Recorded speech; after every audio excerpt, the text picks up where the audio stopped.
আজকের গল্পের নাম পুরঞ্জন উপাখ্যান। প্রাচীনকালে মহারাজা ধ্রুবের বংশধর মহারাজা প্রাচীন বহ্নির 10টি পুত্র সন্তান জন্মগ্রহণ করে। তারা প্রত্যেকেই প্রচেতাগণ নামেই পরিচিত। তারা সকলেই 10,000 বছর যাবৎ সমুদ্রের গর্ভে শ্রীহরির তপস্যায় রত হয়েছিলেন। ঠিক সেই সময়ে প্রচেতাগণের পিতা মহারাজ প্রাচীন বহ্নি কর্মকাণ্ডে বিশেষভাবে আসক্ত হয়ে পড়েছিলেন। আধ্যাত্ম তত্ত্ব বিশারদ দেবর্ষি নারদ তখন কৃপা পরবশ হয়ে তাকে পরামর্শ তত্ত্ব সম্পর্কে অবহিত করবার জন্যই উপদেশ দিয়েছিলেন। তিনি তাকে বললেন, মহারাজ, এই কর্মানুষ্ঠানের সাহায্যে তুমি নিজের কোনো কল্যাণ সাধন করতে চাইছ? দুঃখের আত্যন্তিক নাশ এবং পরমানন্দ প্রাপ্তির নামই তো কল্যাণ। সে তো এই কর্মসমূহের দ্বারা লাভ করা যায় না। রাজা বললেন, মহাভাগ দেবর্ষি নারদ, আমার বুদ্ধি কর্মকাণ্ডের প্রতি অত্যাসক্তিবশত বিভ্রান্ত হয়েছে। তার ফলে আমি পরম কল্যাণের সন্ধান পাচ্ছি না। আপনি আমাকে বিশুদ্ধ জ্ঞানের উপদেশ দিন, যাতে আমি এই কর্মবন্ধন থেকে মুক্ত হতে পারি। যে ব্যক্তি কপটতাপূর্ণ গৃহস্থশ্রমে থেকে পুত্র, স্ত্রী এবং ধনকেই পরম পুরুষার্থ মনে করে, সেই মূঢ় অজ্ঞানের বশেই কুটিল সংসার পথেই বিচরণ করতে থাকে বারবার। সে পরম কল্যাণ কোনোদিনই লাভ করতে পারে না। তখন নারদ বললেন, রাজা, দেখো, যে সহস্র সহস্র পশুকে তুমি নির্দয়ভাবে যজ্ঞে বধ করেছ, দেখো তাদের ওই আকাশে দেখো। তখন দেবর্ষি নিজের যোগ শক্তির প্রভাবেই পশুদের প্রত্যক্ষ করালেন। এরা সব তোমার দেওয়া কষ্টের কথা মনে রেখে প্রতিশোধ নেওয়ার জন্য তোমার অপেক্ষায় রয়েছে। তুমি যখন মৃত্যুর পর পরলোকে যাবে, তখন এরা উদ্দীপ্ত রোষে লৌহময় শৃঙ্গের দ্বারা তোমাকে ছিন্ন ভিন্ন করে ফেলবে। এই বিষয়ে আমি তোমাকে এক প্রাচীন ইতিহাস শোনাচ্ছি। তা হলো রাজা পুরঞ্জনের চরিত্র। তুমি একাগ্র চিত্তে তা শ্রবণ করো। প্রাচীনকালে পুরঞ্জন নামে এক মহা যশস্বী রাজা ছিলেন। তার অবিজ্ঞাত নামে এক বন্ধু ছিলেন। কেউই তার ক্রিয়াকলাপ জানতে পারত না। প্রভাবশালী রাজা পুরঞ্জন নিজের বাসযোগ্য স্থানের সন্ধানে সমগ্র পৃথিবীতে ঘুরেছিলেন, কিন্তু যখন কোথাও যথাযোগ্য স্থান পেলেন না, তখন তিনি যেন কিঞ্চিত বিমনা উদাস হয়ে পড়লেন। তার মনে বিবিধ প্রকার ভোগের বাসনা ছিল। তিনি ভূতলে যত পুরী দেখলেন, তার কোনোটিকেই সেই ভোগসমূহের উপযোগী বলে মনে হলো না। একদিন তিনি হিমালয় পর্বতের দক্ষিণ সানুদেশে কর্মভূমি ভারতবর্ষে এক নবদ্বারযুক্ত নগর দেখতে পেলেন। এই নগরটি সর্বপ্রকার সুলক্ষণযুক্ত ছিল। এই নগরের চারিদিকে প্রাচীর এবং উপবন, অট্টালিকা, পরিখা, গবাক্ষ, তোরণ এবং স্বর্ণ, রৌপ্য ও লৌহ নির্মিত শিখর সমন্বিত বহু সংখ্যক গৃহ নগরটির সর্বত্র পরিব্যাপ্ত ছিল। সেখানে প্রাসাদগুলির দেওয়াল নীলা, স্ফটিক, বৈদুর্য, মুক্তা, পান্না এবং চূর্ণির দ্বারা রচিত ছিল, এবং তার ফলে কান্তির ছটায় সমুজ্জ্বল সেই নগরী নাগলোকের রাজধানী ভোগবতী পুরীর মতন সুদৃশ্য ছিল। সেই নগরের বাইরে দিব্য বৃক্ষ ও লতাসমূহে পূর্ণ একটি সুন্দর উপবন, এবং তার মধ্যে একটি সরোবর ছিল। তার চারিদিকে বহুবিধ পাখি কলরব করছিল এবং ভ্রমরেরা গুঞ্জন করছিল। সরোবরের তীরে যে সকল বৃক্ষ ছিল, সেগুলির সূক্ষ্ম ক্ষুদ্র শাখা এবং পল্লবগুলি নির্ঝর জলকণাবাহী বসন্ত বাতাসে কম্পিত হচ্ছিল, এবং তার ফলে সেই তটভূমির শোভা যেন আরও বৃদ্ধি পেয়েছিল। সেখানকার বন্য পশুও মুনিজন অর্চিত অহিংসাব্রত গ্রহণ করায় কোনো প্রাণীরই কোনো ভয় বা কষ্টের সম্ভাবনাই ছিল না। সেখানকার কোকিল কুজনে পথিকরা মনে করত যেন সেই উপবন ভূমি তাদের বিশ্রামের জন্য আহ্বান জানাচ্ছে। সেই আশ্চর্য উপবনে বিচরণ করতে করতে রাজা পুরঞ্জন এক পরমা সুন্দরী নারীকে দেখতে পেলেন, যিনি দৈবক্রমেই সেখানে এসে পড়েছিলেন। তার সঙ্গে 10 জন অনুচর ছিল। তারা প্রত্যেকেই 100 জন করে নায়িকার অধিপতি ছিলেন। সেই স্ত্রী লোকটির দ্বারপাল এক পঞ্চফণাযুক্ত সাপ তার সঙ্গে থেকে তাকে সব দিক থেকে রক্ষা করছিল। নব যৌবনশালিনী সেই সুন্দরী বিবাহের জন্য উত্তম পুরুষের অন্বেষণ করছিলেন। তার নাসিকা, দন্তপংক্তি, কপোল এবং মুখ অত্যন্ত সৌন্দর্যময় ছিল এবং তার সমান আকার দুই কর্ণে উজ্জ্বল কুণ্ডল শোভা পাচ্ছিল।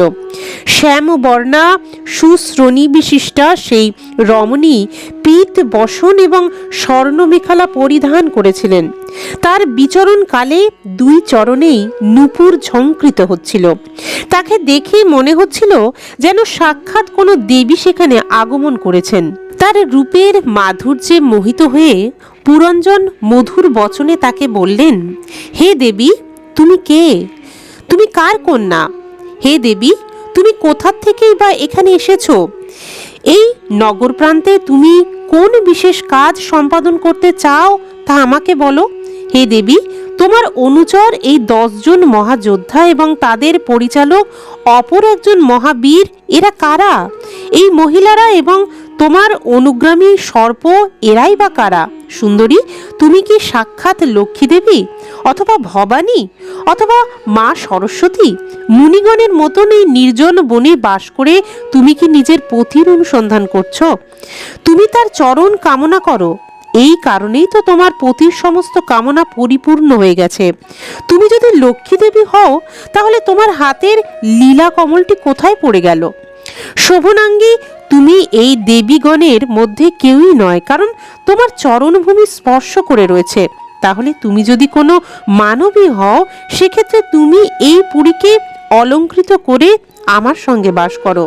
যেমন লক্ষ্মী দেবী যজ্ঞপুরুষ বিষ্ণুর সঙ্গে পরম ধাম বৈকুণ্ঠপুরীতে নিবাস করেন, আমার পরিচয়ও তোমার জানা প্রয়োজন।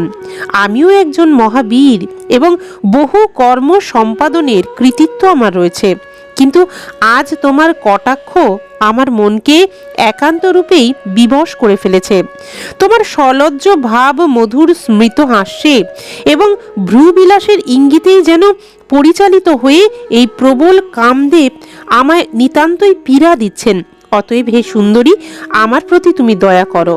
রাজা পুরঞ্জন এইভাবে যেন বিবশ ও অধীর হয়ে সেই রমণীর অনুগ্রহ ভিক্ষা করলে তিনিও স্মিত হাস্যে নিজের অনুমোদন জ্ঞাপন করলেন। প্রকৃতপক্ষে তিনিও পুরঞ্জনকে দেখে মোহিত হয়েছিলেন।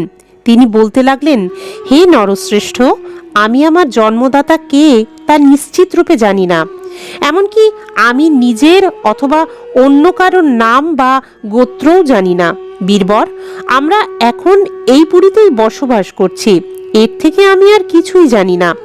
আমার বাসের জন্য এই পুরী কে নির্মাণ করেছে তাও আমার জানা নেই। হে মানদ, আমার সঙ্গে যাদের দেখছেন সেই পুরুষগণ আমার সখা এবং নারীগণ আমার সখী। আমি যখন নিদ্রিত হই তখন এই সর্প জেগে থেকে এই পুরীকে রক্ষা করে। হে অরিন্দম, আমার সৌভাগ্যবশেই আপনি এখানে পদার্পণ করেছেন, আপনার মঙ্গল হোক।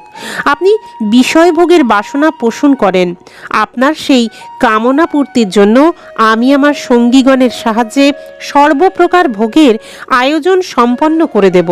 প্রভু, আপনি আমার উপনীত অভীষ্ট ভোগ্য বিষয়সমূহ উপভোগ করে এই নবদ্বার বিশিষ্ট পুরীতে শতবর্ষ অধিষ্ঠান করুন। আপনি ব্যতীত অন্য কার সঙ্গেই বা আমি উপভোগে রত হব? অন্যেরা তো সম্ভোগের মর্মই জানে না, বিধিসম্মত ভোগও গ্রহণ করে না, পরলোকের চিন্তাও করে না, অথবা আগামীকাল কি হবে সেই বিষয়েও সম্পূর্ণ উদাসীন থাকে। অতএব তারা তো পশু তুল্য। ইহলোকে গৃহস্থশ্রমেই ধর্ম, অর্থ, কাম, সন্তান সুখ, মোক্ষ, যশ এবং দিব্য স্বর্গাদি লোকসমূহের সিদ্ধি হয়ে থাকে। সংসার ত্যাগী জাতিগণ তো এইসবের কল্পনাও করতে পারে না। ইহলোকে গৃহস্থশ্রমী পিতৃগণ, দেবতা, ঋষি, মানুষ তথা সর্বভূতের এবং নিজের কল্যাণের একমাত্র আশ্রয়। মহাপুরুষগণ এইরূপেই বলে থাকেন। হে বীর, আপনার মতন বিখ্যাত, উদার চিত্ত, প্রিয় দর্শন এবং প্রীতির যোগ্য পাত্র অযাচিতভাবে উপস্থিত হলে আমার মতন কোন নারী বা পতিরূপে বরণ করবে না? হে মহাবাহু, আপনার ওই নাগতুল্য সুগঠিত বলিষ্ঠ ভুজদয়ের বন্ধনে ধরা দিতে পৃথিবীতে কোন রমণী বা উৎসুক হবে না? আপনি তো আপনার মৃদু হাস্য মধুর করুণাপূর্ণ দৃষ্টিতে আমার মতন অনাথাদের মানসিক সন্তাপ হরণের জন্যই পৃথিবীতে বিচরণ করছেন।